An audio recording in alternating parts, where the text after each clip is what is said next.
আমি এখন মাননীয় সদস্য বেগম শাহিন আক্তার কক্সবাজার ৪ কে তার বক্তব্য রাখার আহ্বান জানাচ্ছি। আপনার সময় ১২ মিনিট।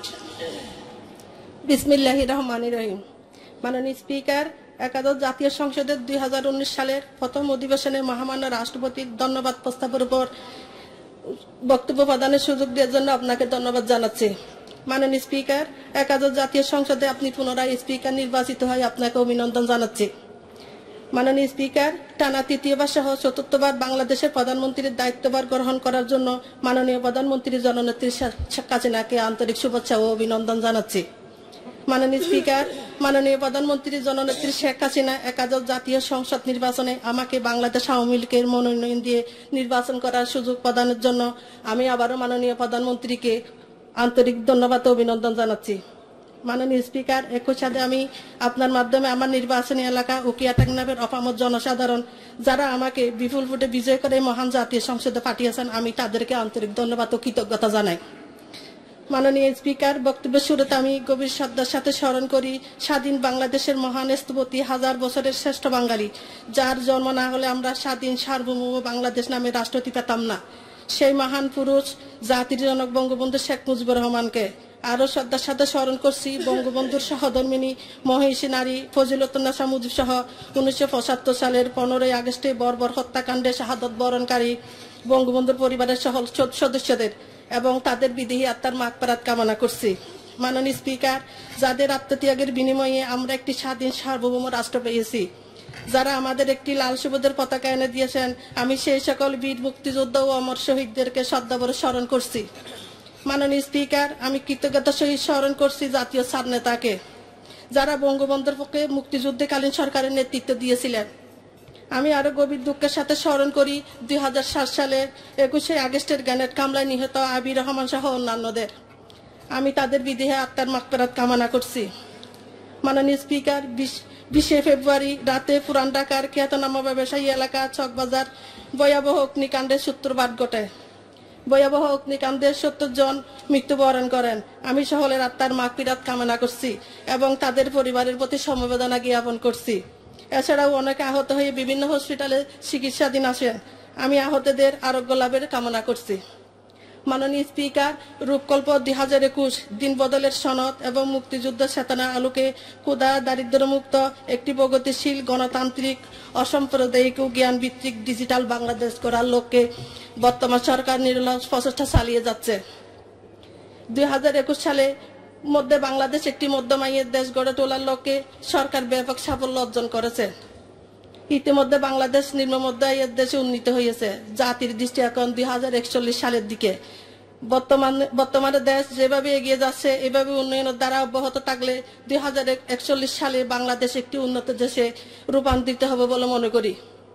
মাননীয় স্পিকার, জনগণের শান্তি নিরাপত্তা নিশ্চিতকরণ, গণতন্ত্র ও সুশাসন প্রতিষ্ঠা, সন্ত্রাস ও জঙ্গিবাদ নির্মূল, নারীর ক্ষমতায়ন, শিক্ষা, স্বাস্থ্য ও তথ্য প্রযুক্তি খাতের উন্নয়ন সহ বিভিন্ন ক্ষেত্রে অগ্রণী ভূমিকার স্বীকৃতি স্বরূপ মাননীয় প্রধানমন্ত্রীকে বিভিন্ন পুরস্কারে ভূষিত করা হয়েছে। এছাড়া মিয়ানমার সেনা কর্তৃক বলপূর্বক বাস্তুচ্যুত রোহিঙ্গা জনগোষ্ঠীকে আশ্রয় দিয়ে মাননীয় প্রধানমন্ত্রী জননেত্রী শেখ হাসিনা বিশ্বব্যাপী মাদার অফ হিউম্যানিটি হিসেবে পরিচিতি লাভ করেন।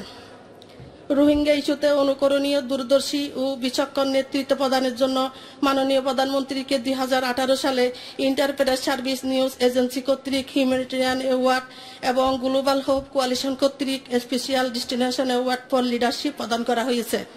এই বিরল সম্মান জাতির জন্য গৌরবের। আমি মাননীয় প্রধানমন্ত্রীকে এই জন্য আবারও ধন্যবাদ জানাচ্ছি। মাননীয় স্পিকার, আন্তর্জাতিক মাতৃভাষা দিবস উপলক্ষে মাননীয় প্রধানমন্ত্রী উচ্চ আদালতের রায় বাংলায় প্রকাশের পরামর্শ দেওয়ায় মাননীয় প্রধানমন্ত্রীকে আন্তরিক ধন্যবাদ জানাই। উচ্চ আদালতের রায় বাংলায় প্রকাশ করা হলে বিচারপ্রার্থী মানুষগুলো রায় নিজে পড়ে বুঝতে পারবেন। তখন আর আইনজীবীর উপর নির্ভর করতে হবে না। এতে বিচারপ্রার্থীরা হয়রানির শিকার থেকে মুক্তি পাবেন। মাননীয় স্পিকার, শুধু উচ্চ আদালতে নয়, সর্বক্ষেত্রে বাংলা ভাষার ব্যবহার সুনিশ্চিত করতে সংশ্লিষ্ট সকলের প্রতি আহ্বান জানাচ্ছি। মহান ভাষা শহীদদের প্রতি বিনম্র শ্রদ্ধা সহ সর্বস্তরের বাংলা ভাষা শুদ্ধ ও পরিশীলিত চর্চা হোক, এটাই আমাদের সকলের প্রত্যাশা। মাননীয় স্পিকার, বর্তমান সরকার জঙ্গিবাদ ও মাদকের বিরুদ্ধে জিরো টলারেন্স ঘোষণা করেছেন। মাদক প্রবণ এলাকায় যৌথ অভিযানে বিপুল পরিমাণ মাদক দ্রব্য উদ্ধার করা হয়েছে এবং বহু সংখ্যক মাদক ব্যবসায়ীদের আইনের আওতায় আনা হয়েছে। আমি সরকারের এই উদ্যোগকে স্বাগত জানাই। একই সাথে সীমান্তে চোরাচালান, মাদক দ্রব্য ও অবৈধ দ্রব্য অনুপ্রবেশ বন্ধের জন্য সংশ্লিষ্ট কর্তৃপক্ষকে কঠোর ব্যবস্থা গ্রহণের জন্য অনুরোধ জানাচ্ছি। মাননীয় স্পিকার, আমার নির্বাচনী এলাকার কিছু উন্নয়নের কথা বলতে চাই। মাননীয় স্পিকার, উকিয়া ডিগ্রি কলেজকে জাতীয়করণ করার জন্য মাননীয় শিক্ষামন্ত্রী মহোদয়ের দৃষ্টি আকর্ষণ করছি। এছাড়া চলতি অর্থ বছরে আমার নির্বাচনী এলাকা উকিয়া টাংনার 2টি উপজেলে অন্তত 2টি করে 4টি স্কুলকে এমপিভুক্ত করার জন্য মাননীয় শিক্ষামন্ত্রী মহোদয়কে অনুরোধ জানাচ্ছি। মাননীয় স্পিকার, উকিয়া টাংনা একটি সীমান্তবর্তী পর্যটন এলাকা। এখানে উল্লেখ্য যে টেংনা ব্যক্তি স্থল বন্দরও প্রায় 10 লক্ষাধিক রোহিঙ্গা থাকায় প্রতিদিন শত শত ছোট বড় এবং ভারী যানবাহন চলাচল করে থাকে। রাস্তার অবস্থা খুবই খারাপ হওয়ার কারণে প্রতিদিনের দুর্ঘটনা সংঘটিত হচ্ছে। জনস্বার্থে কক্সবাজার থেকে টেংনা পর্যন্ত আঞ্চলিক মহাসড়কটি 4 লেনে বর্ধিত করার জন্য মাননীয় যোগাযোগ মন্ত্রী মহোদয়ের দৃষ্টি আকর্ষণ করছি। মাননীয় স্পিকার, উকিয়া টাংনা একটি উপকূলীয় এলাকা। 1997 সালে টাংনা উপজেলার শাহপুরের দ্বীপ উপকূলীয় এলাকায় একটি স্থায়ী বেড়িবাঁধ নির্মিত হয়। প্রতি বছর নানান প্রাকৃতিক দুর্যোগ, ঘূর্ণিঝড় ও জলোচ্ছ্বাসে বেড়িবাঁধটি ক্ষতিগ্রস্ত হয়। প্রতি বছর বর্ষা মৌসুমে শাহপুরের দ্বীপ দক্ষিণ অংশের বেড়িবাঁধটি ভেঙে জানমালের ব্যাপক ক্ষয়ক্ষতি সাধিত হয়।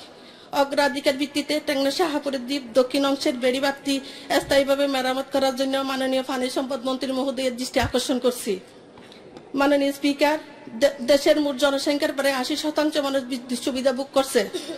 আমার নির্বাচনী এলাকায় বিদ্যুৎবিহীন এলাকাগুলোতে বিদ্যুৎ সংযোগ সহ জালিয়াপালং টিউলিপ হোটেলের সামনে থেকে পাতুয়া ট্যাক হয়ে মনখালী পর্যন্ত বিদ্যুৎ সংযোগ স্থাপন করার জন্য মাননীয় বিদ্যুৎ ও জ্বালানি প্রতিমন্ত্রী মহোদয়ের দৃষ্টি আকর্ষণ করছি।